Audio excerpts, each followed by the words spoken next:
ഞാൻ ഡൽഹിക്ക് പോയിട്ടുണ്ട്. പോയി എന്ന് പറയുന്നതും പോയിട്ടുണ്ട് എന്ന് പറയുന്നതും തമ്മിലുള്ള വ്യത്യാസം എനിക്കറിയില്ല. നീ എന്തെങ്കിലും ഡൽഹിക്ക് പോയിട്ടുണ്ടോ?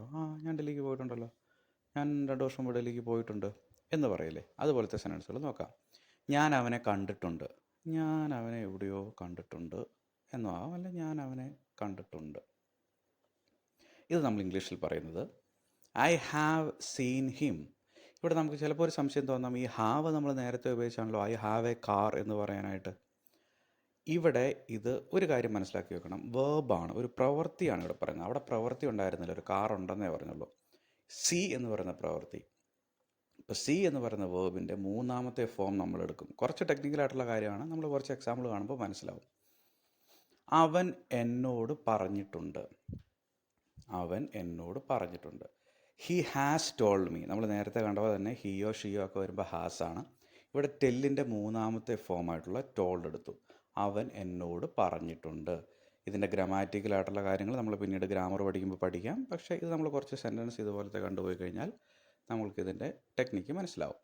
അവൻ അവളോട് ചോദിച്ചിട്ടുണ്ട്. അവൻ അവളോട് ചോദിച്ചിട്ടുണ്ട്. ചോദിക്കുക ആസ്ക് ആണെന്നറിയാം. ഒന്ന് ട്രൈ ചെയ്ത് നോക്കിയാലോ. He has asked her. Ask, asked, asked ആണ്. He has asked her. അവൾ എന്നെ അറിയിച്ചിട്ടുണ്ട്. അവൾ എന്നെ അറിയിച്ചിട്ടുണ്ട് അല്ലെങ്കിൽ ഇൻഫോം ചെയ്തിട്ടുണ്ട്.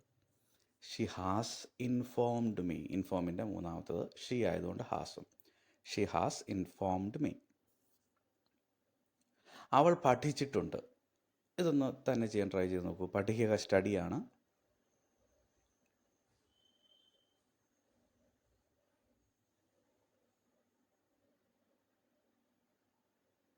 ഉത്തരം കിട്ടിക്കാണുമെന്ന് വിചാരിക്കുന്നു.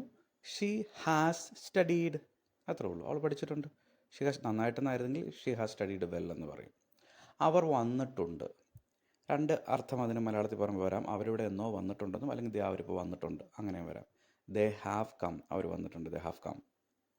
അല്ലെങ്കിൽ ദേ ഹാവ് അറൈവ്ഡ്. അവർ അവിടെ താമസിച്ചിട്ടുണ്ട്.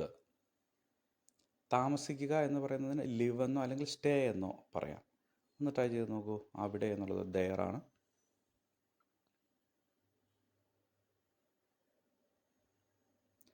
ദേ ഹാവ് സ്റ്റേയ്ഡ് ദെയർ അല്ലെങ്കിൽ they have lived there. Ramesh അവളെ കണ്ടിട്ടുണ്ട്. ഇവിടെ വീണ്ടും രമേശ് വരുമ്പോൾ ഹാസ് ആയിരിക്കും, നമുക്കറിയാം. 3rd പേഴ്സൺ ആണ്. Ramesh has seen her. Ramesh അവളെ കണ്ടിട്ടുണ്ട്. ബാബു എന്നെ പഠിപ്പിച്ചിട്ടുണ്ട്. പഠിപ്പിക്കുക ടീച്ച് ആണെന്ന് നമുക്കറിയാം.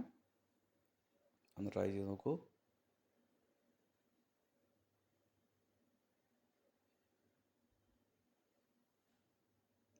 Babu has taught me. Babu എന്നെ പഠിപ്പിച്ചിട്ടുണ്ട്. Babu has taught me. നമുക്ക് ആദ്യത്തെ സെൻറ്റൻസിലേക്ക് പോകാം. ഞാൻ ഡൽഹിക്ക് പോയിട്ടുണ്ട്. ഉത്തരം സിമ്പിളായിട്ട് കിട്ടുമെന്ന് ഞാൻ വിചാരിക്കുന്നു. I have gone to Delhi. നമുക്കിതിന് പകരം വേണമെങ്കിൽ I have been to Delhi എന്നും പറയാം.